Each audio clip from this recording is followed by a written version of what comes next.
Welcome to day 19 of the 21-day challenge to get real, to get transparent, and most of all, to get happy. And let me pause for a moment and tell you that you guys are rocking it. You guys are knocking it out the park. Now, there's some of you that are sitting on the sidelines. I see you. And you're reading everything and you're reading the challenge, but you're not sharing with us. You're not participating in the discussion. So, how does that help me? How does that help maybe someone else who's listening or reading in their transformation? So, come on, join in the discussion.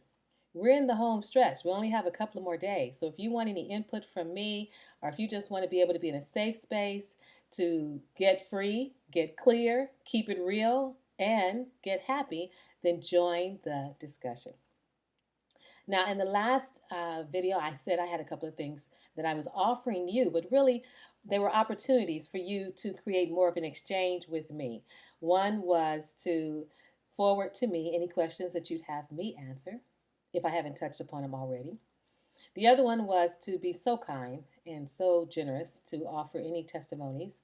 I have learned over the years that people would rather hear from you how you've experienced it, how you enjoyed it, as opposed to me saying, oh, I think it was great. It's my first time doing it. So the whole process for me is just amazing how it unfolds and how it feels. It seems like to me I could go on a few more days, but I know at some point enough is enough. So I would love to get your testimonies. And I tell you, I am going to put them on the website, but I'm going to read them and bask in them and enjoy them first. In those places where I need to shift some things and do better, then I'll do better for the next one. So now, since I had to talk about our health and we focused on money, I thought, okay, come on now. What is everyone always talking about? What is everyone always looking for? What is so many people caught up in? What does the TV and the media focus on so much? So let's talk about being in integrity in our relationships. Are you looking for the one? You know, the one? Are you looking for someone that's going to make you happy? Someone that's going to make you feel good, love you the way you want to be loved? That's going to be intimate and open and romantic and loving with you? Are you looking for someone out there that's going to make you feel good in here? Okay, well, then stop.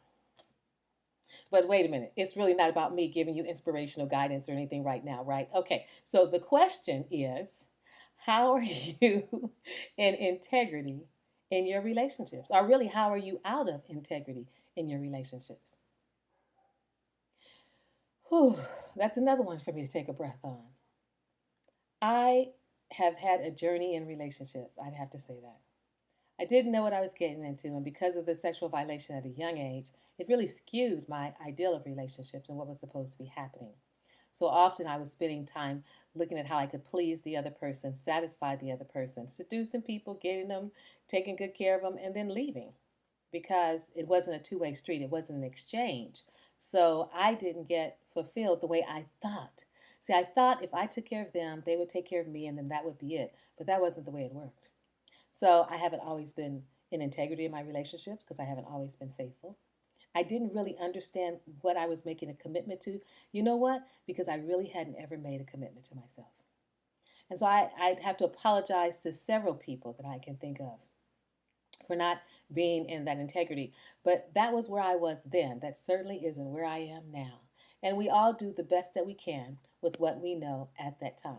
And at that time, I didn't realize how numb I was. I didn't realize how closed off I was to my emotions and to my feelings. Relationship now, actually, I sat down about 5 years ago after ending a long term relationship and made a list. I wrote down what it was that I was looking for in a relationship. And then I focused on myself and the relationship that I was going to have with myself. And when I wasn't looking, and I can't say I wasn't paying attention, I was paying attention to my life, but I wasn't paying attention to anything out there because I had to heal myself. I had to heal the hurt. I had to heal the sense of betrayal from the ending the relationship and the sense of victimization that I felt and interpreted to have been going on. Not necessarily the case. Someone wonderful came into my life. How I'm in integrity now, though, is to be honest, to be present, to be able to stand in what it is that I need. And I kind of go back and forth with that. I'm like a waffle because I have a son and I have an incredible partner. But to make sure that my needs are getting met, to have a voice for myself and know that no one else outside of me is going to make me happy. It starts inside of me. And that's yummy. That's juicy because what it means is I come to the table, she comes to the table, and we meet. As opposed, and it may go back and forth based on, our experiences and what's happening in our life at that moment. But no one's coming saying, you give me something that's going to fill me up. The leaf doesn't say to the tree, or to a tree, the leaf on one tree doesn't say to a leaf on another tree, excuse me, can you fill me up? The leaf knows that what it's connected to, which is the tree, is anchored in the earth that is fulfilling it and sustaining it. So it's all connected, it's all there. It comes full, complete. And so I came into this present relationship full and complete. So, how full and complete are you in your relationships? And how are you out of integrity in your relationship? I'll talk to you again tomorrow.